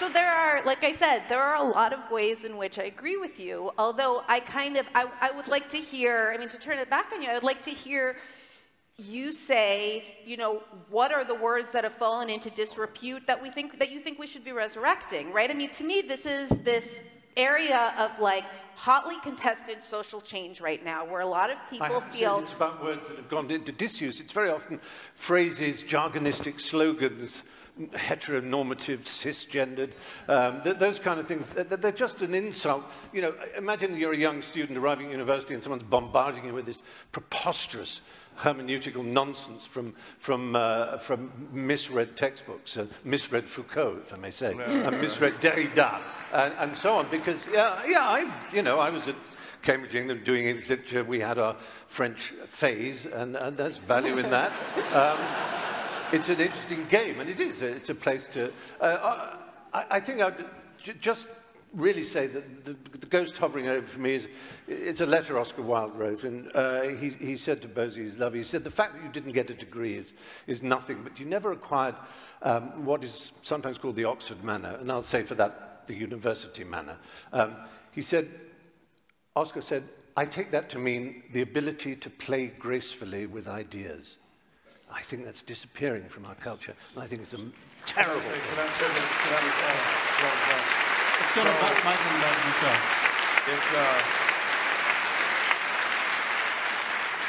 It's hard to be the self-deprecating Englishman. It's, you have no idea. But no, I got a pretty good idea here today. But what's interesting, I don't recall, and all of us have studied history, I don't recall these debates about political correctness happening when people who were in power were in absolute power, unquestioned power. Political correctness, right? Political correctness becomes an issue. And what I mean by that is people who used to have power, who still have power but think they don't, who get challenged on just a little bit of what they have and don't want to share toys in the sandlot of life. So all of a sudden it becomes a kind of exaggerated grievance. Now the things you named, the bullet points and the cisgender and the heteronormativity and the heteropatriarchy and the capitalist resurgence and the insurrection of subjugated knowledges, to give Foucault some more love, or the Derridian deconstruction, all that stuff. The French phase is still going on with the French fries in America. What's interesting is that I didn't hear many complaints of political correctness at the height of the dominance of one group or another. But when Martin Luther King Jr., who argued for group identity as a black person to provide an opportunity for individual black people to come to the fore, they began to make that claim. Oh, now they didn't call it political correctness. You're siding with those who are against free speech. You're siding with those who don't want me as a white person to be recognized in my humanity. And what I mean by political correctness is the kind of politics of ressentiment that are articulated by various holders of power at certain levels, at various levels. That one of the beautiful things about Foucault that I take as opposed to Max Weber is that Foucault said power breaks out everywhere. I would think a person who's critical of political correctness like you would appreciate this, as opposed to Max Weber, who said power is over there in a hierarchical structure where subordination is the demand. Foucault said no, power breaks out even among people who are disempowered. So you can hurt somebody in your own community. What's more politically incorrect than a black Baptist preacher identifying with a first-century Palestinian Jew and still loving atheists? What's more politically incorrect than a black intellectual going on Bill Maher and defending his ability to continue to have his show despite using the N-word? I, sir, believe in a politically incorrect version. When I go as a black Baptist preacher to chastise my fellow believers about their homophobia, that goes over like a brick cloud. When I come into arenas like this, I understand that my back is up against the wall. But I think... Come and sit over here. I want to sit on your lap. I want to sit on your lap in a while. But what I'm saying to you... But don't get excited. But what I'm saying to you... Don't flatter yourself. Oh, well, that's all right. I see how you've been looking at me. So what's interesting is that when we look at the way in which we as societies, in a free Canadian society and a free American society, when I look at what is seen as political correctness, it to me has been a mass of jumble that has been carved together out of the politics of resentment that powers once held no longer are held. Freedoms once exercised absolutely must now be shared. So I am in agreement with both of my gentlemen to my right who believe that political correctness has been a scourge, but not necessarily the way you think so. I think it's been a scourge because those who have been the deployers of power and the beneficiaries of privilege have failed to recognize their particular way. And at the end of the day, I think that those of us who are free citizens of this country and of America should figure out ways to respect the humanity of the other, to respect the individual existence of the other, but also respect the fact that there have been barriers placed upon particular groups that have prevented them from flourishing. That's all I mean by political correctness. Okay, I'm going to, well said. I'm going to give, before we go to closing statements, the final words on this topic to Michelle, and then you, Jordan. So I think part of the frustration here is that I think that both of you have radically different ideas of what we're talking about when we talk about political correctness. It seems to me that you're talking about politically correctness. You mean this kind of feeling of anxiety that a lot of people feel because we all live now in this terrible crowdsourced panopticon when you worry that any stray phrase that you use will be, any stray phrase you utter might be used to defame you, right? And I think that a lot of people feel that anxiety. I disagree that that is something that is being solely kind of perpetrated against, you know, insouciant kind of Oscar Wildean figures by a censorious left-wing horde, because it's coming from all directions, right? This phenomenon, which sucks, is all over the place. I mean, I get it when I write something critical of the way that the IDF behaved in Gaza. You know, it's coming at everyone, and I think that there's a way in which when it comes at a certain sort of figure and there's a certain set of complaints, and you feel unjustly criticized and you feel silenced, which again I think is really different than being silenced. You call it political correctness, and I would like the culture also to be more, you know, freewheeling. I think one solution, you know, you're not going to kind of get the left to I don't know, they can't kind of put an end to this because it is much more of a mob social media phenomenon than it is kind of some diktat coming up from on high. And so really the only way to break through it is to say what you say that you're afraid to say, right? I mean, that's the only way to sort of pop this bubble or kind of end this anxiety, or at least diffuse it a little bit. Whereas, again, what I hear Mr. Peterson talking about as political correctness is something much more broad and much more kind of much more fundamental to social change. And you're talking about, you know, you want me to define, or one of us to talk about when the left goes too far. And if I'm, you know, I certainly don't want to be a woman putting words in your mouth, but if I hear you correctly, what you're saying is that you want me to kind of renounce Marxist categories, or to... It's up to you. Well, I just want you to do it. I want you to define when the left goes too far. You can do it any way you want. Like I said, I think that the left goes too far when it is violent or censorious, when it tries to shut people down or no platform them, or when it acts violently. I'm not sure what you expect Something beyond deeper. that. Something deeper, how? Yeah. Well, I'd like you to contend with the set of left-wing ideas that produced all the left-wing pathologies of the 20th century, and to define how you think standard left-wing thinking, which has a valuable place, goes too far, since it obviously does. Has the right gone too far? Has the right gone too far? Of course the right has gone too far. Tell us how. Well, how about Auschwitz? I mean, well, I was talking about 20th century right? politics. What else? More recently, what has gone wrong with the right? Look, I don't like identity politics players at all. I don't care whether they're on the left or the right. I've been lecturing about right-wing extremism for 30 years. I'm no fan of the right, despite the fact that the left would like to paint me that way because it's more convenient for them. How has the right gone too far recently? Well, where? It's threatening to go too far in identitarian Europe, that's for sure. It's gone too far in Charlottesville. It went too far in Norway. Like, how long a list do you want? And why am I required to produce that? To show you that I don't like the identitarian right? I just thought I'd ask you. I was actually asking you a question. So your assumption is somehow that I must be on the side of the right. It's like, look, the right hasn't occupied the humanities and the social sciences. It's as simple as that for me. If they had, I'd be objecting to them. Say that again, I didn't hear that. The right has not occupied the social sciences and the humanities. And the left clearly has. The statistical evidence for that is overwhelming. Sir, what about IQ testing in terms of genetic inheritance?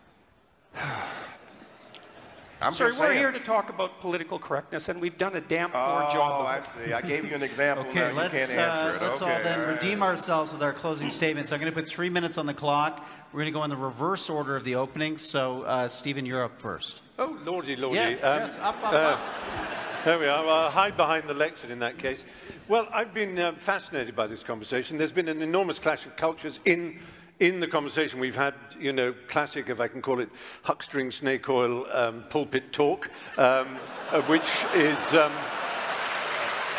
it's a mode of discourse, it's a rhetorical style that I find endlessly refreshing and vivifying, but I'm not sure that we actually focused on the point in question. And my objection has always been towards orthodoxies. I'm a heterodox and a contrarian, and I can't help myself. And I think there's been an underestimation of the fact that language does affect people. It does make the young in particular, as they're starting out on their educational or their work careers, it makes them very anxious, it makes them very angry, very upset, very alienated, to feel that they don't know anymore how to operate in the world, how to engage in relationships, how to think honestly. So they accrete more and more to their own mini groups.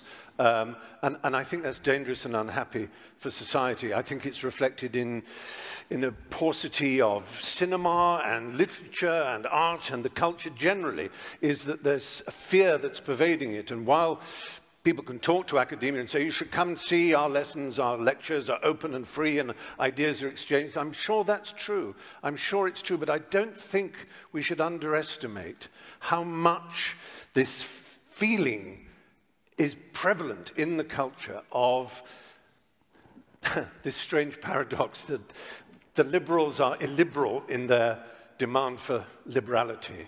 They are exclusive in their demand for inclusivity. They are homogeneous in their demand for heterogeneity. They are somehow undiverse in their call for diversity. You can be diverse but not diverse in your opinions and in your language and in your behavior. And that's a terrible pity. So I would say that I'm sorry that it got a bit heated in places, because I was hoping it wouldn't. I was hoping it would be a shining example of how people of all different kinds of political outlooks can speak with humor and wit and a lightness of touch. As G.K. Chesterton said, angels can fly because they take themselves lightly. And I think it's very important for us, who are privileged, all four of us, privileged to be here, to be asked to be here, to take ourselves a little bit more lightly, not to be too earnest, too pompous, too serious, and not to be too certain. It's a time, I think, for really engaging, emotionally fulfilling, passionate and positive doubt. That's what I would urge. Thank you.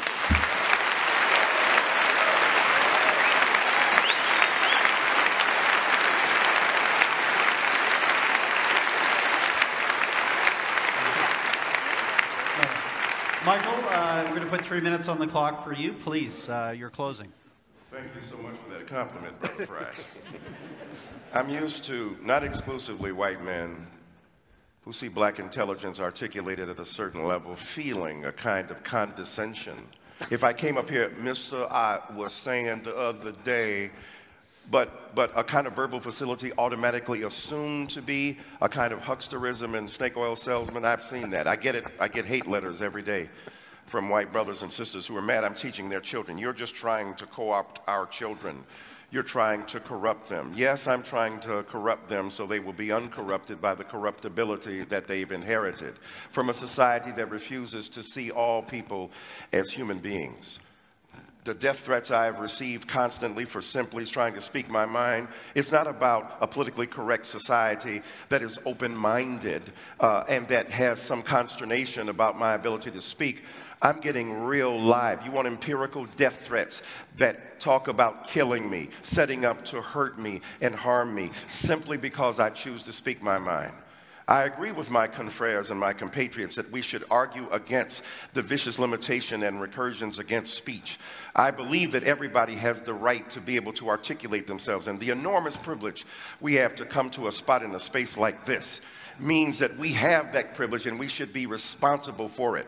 No matter where we go from here, me and Brother Peterson will go to a Black Baptist church.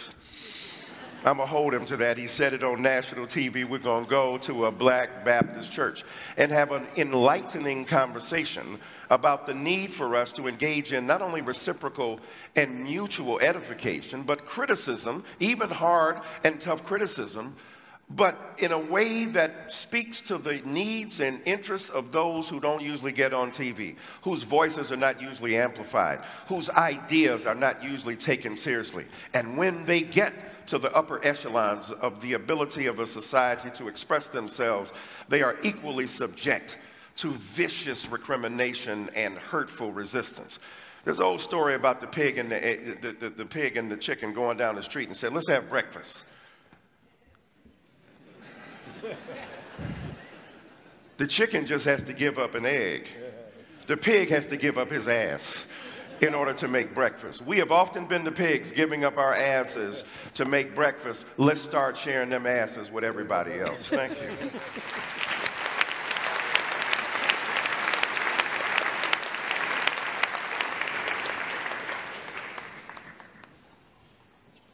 So I'm not here to claim that there's no such thing as oppression, unfairness, brutality, discrimination, unfair use of power, all of those. Anyone with any sense knows that hierarchical structures tilt towards tyranny and that we have to be constantly wakeful to ensure that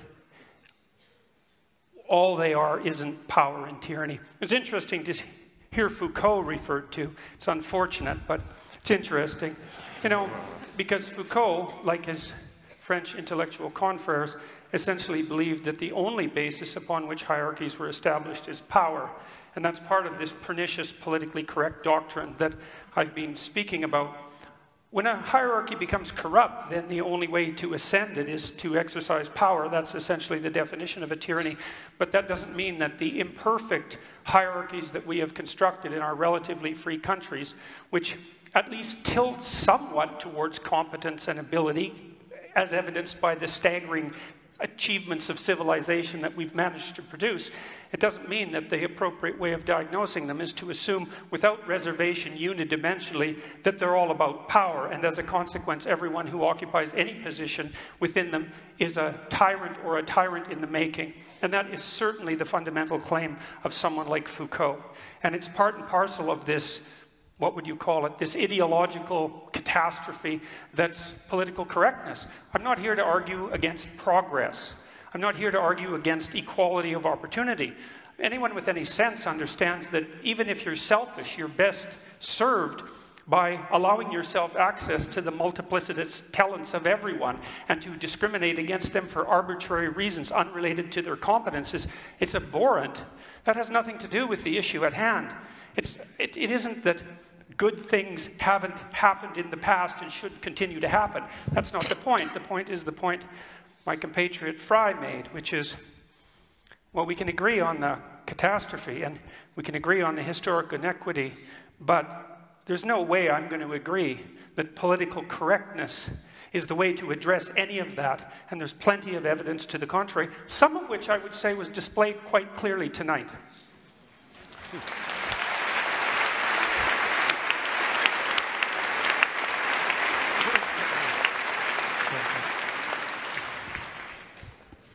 So I think one of the irresolvable issues that we're all coming up against is the role of feelings, right? Stephen Fry has kind of asked us to recognize and empathize with this feeling of being silenced, of being threatened, and I do, and I get it. You know, I feel it sometimes too in my columns. I hate it when I write something that then, you know, gets a kind of irate Twitter mob after me. But if, say, I stood up here and said, you know, recognize how threatened so many women feel when, for example, the kind of, one of the best-selling and most prominent intellectuals in the world right now says in an interview that maybe the Me Too movement has shown that this whole experiment of men and women working together is just not working. Or, maybe if women don't want the workplace to be sexualized, they shouldn't be allowed to wear makeup. I didn't right? say that. Well, Google it. It was a Vice interview. Google it. Yeah, well. So, right, if I say, like, I feel threatened, right, then I'm being kind of politically correct and hysterical. So much of the debate about political correctness. But there's one group that really does think its feelings should be accommodated. And that is what we keep coming up against, is that, there's a group of people, and to some extent I'm part of it, that feels uniquely that our feelings of being silenced, marginalized, censored, that those feelings need to take primacy, that we can kind of, sneer when these other groups ask for us to take seriously their feelings of being threatened or their feelings of being marginalized. Then we call those demands political correctness. And I would finally say that I think there's a fair amount of research that people become more closed-minded, more tribal when they feel threatened, when they feel that their group identity is at stake. And so as much as, you want to blame the left for the rise of the right, I think that when that the rise of the right, the rise of people who are questioning the fundamental ideals of pluralistic liberal democracy, the more those views are mainstreamed, the more people, I think, are going to shut down in response because people are really scared. Thank you.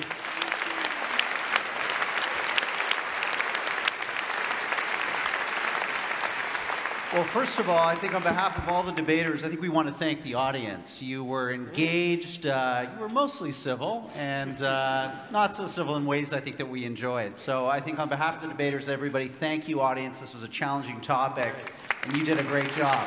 We appreciate it. Also, a big thank you to our debaters. It's one thing, all of these give regular speeches, but it's a very different thing to come on in the stage in front of a live audience, a large television audience, and have your ideas contested in real time. And again, to all four of you, thank you for accepting our invitation to come here tonight. A great way.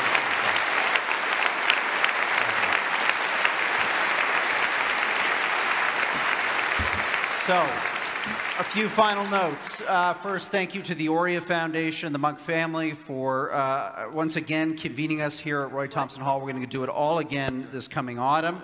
All of you have a ballot here in the hall. You can vote on your way out. We'll have those results for you just probably after 9:15.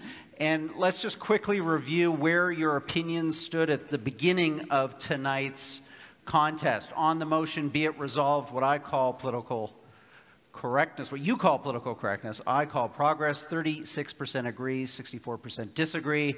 And again, we saw a large percentage of you willing to change your mind, 87%. So let's see how tonight's cut and thrust affected your voting here. You've got your ballots. And again, to those of you who are watching online, we are going to have all these results for you on our social media feeds around 9:15.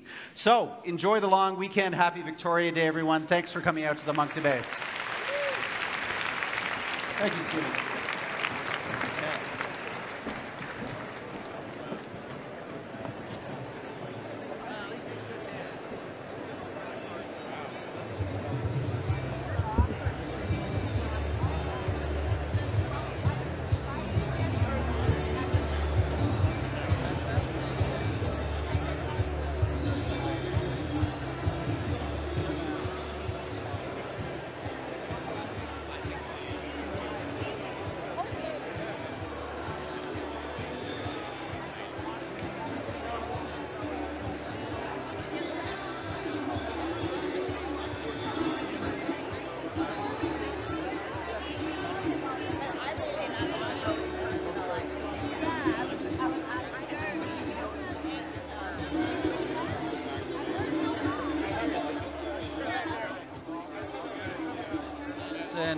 and Stephen Fry right now to get their reactions to tonight's debate.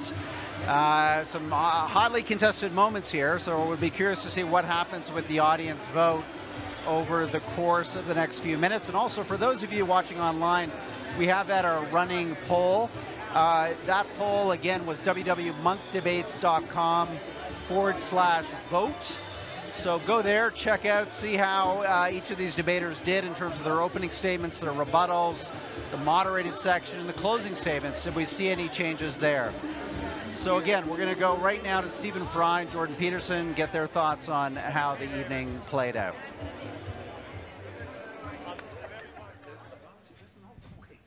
Gentlemen, thank you. Thank you both. We're just going to do a quick discussion with the online audience who's watching right now, just to get your reactions to the debate. And maybe to start with you, Jordan. There were some heated moments here. Did that surprise you, that the exchanges that you had with Michael Eric Dyson?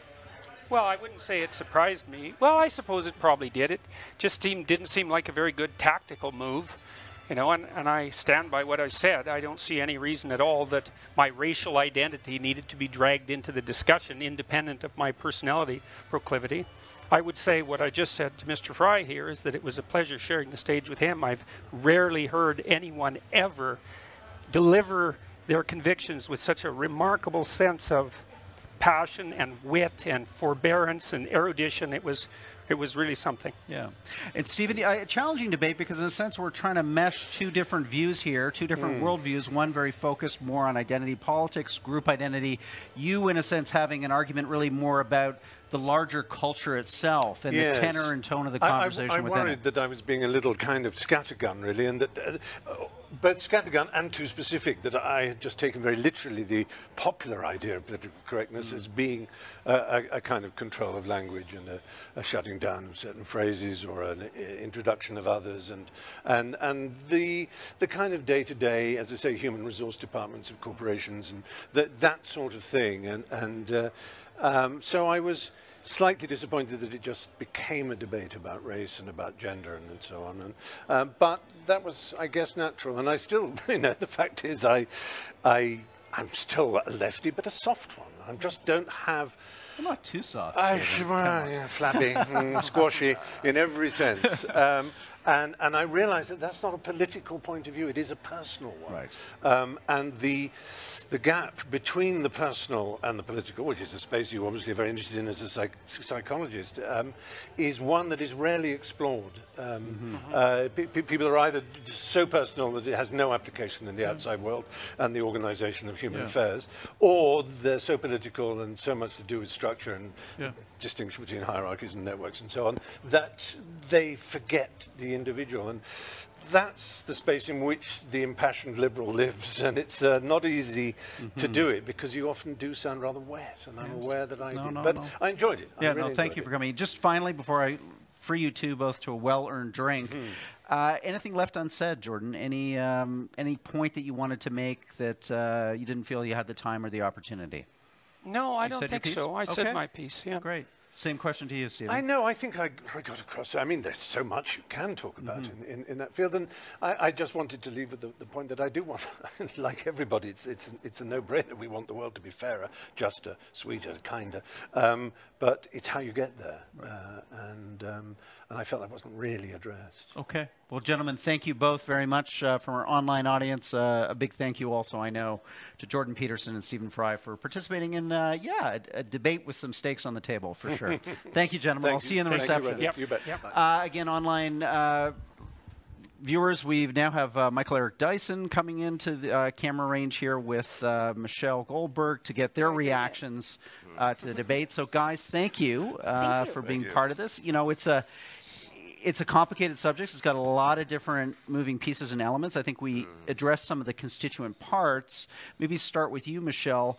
Was there something on stage that you wanted to say that maybe we didn't have the time or you didn't have the opportunity? Now's your chance. Well, I guess if the only thing I can think of is that maybe I wish that we could have drilled down a little bit more into the gender piece of this. And again, to, what we're really arguing about, particularly with Mr. Peterson and the kind of range of progress, the range of feminist progress that he considers political correctness. I think part of the frustration is that him and Stephen Fry are talking about and defending, I think, a fairly discrete set of ideas with some overlap. You know, and one of the difficult things about political correctness is it's a slippery term that's deployed to talk about a whole range of phenomenon.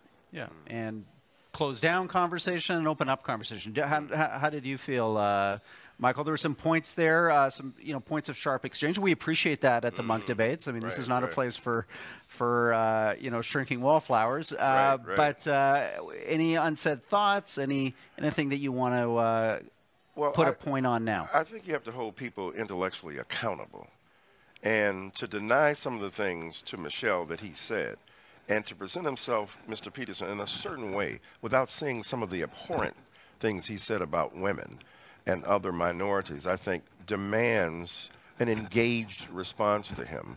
And I think that the idea itself, as Michelle stated repeatedly, and Mr. Fry talked about his frustration. He said, we talk about everything but political correctness. Well, the reality is political correctness rests upon some serious political work in this culture, in Canada and in America, that needs to be done. And what I tried to, in terms of giving a brief genealogy, we didn't have political correctness as long as white, straight men were in charge. There was no argument about, let's get this right.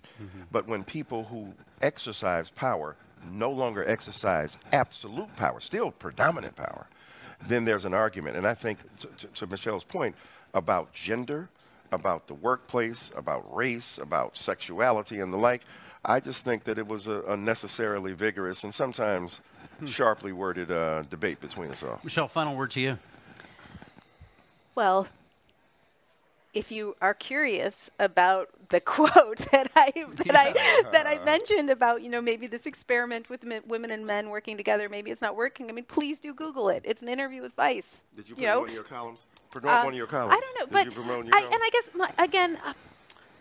Me and Stephen Fry probably could have sat on the same side of another debate. But again, I feel like the phrase political correctness has expanded to cover a whole range of challenges to, I thought it was really interesting how much people were talking about their feelings, because when women talk about their feelings, right, that is politically correct excess, and when men talk about this feeling that they can't empirically define, we should all, I guess, I don't know, change in deference to that.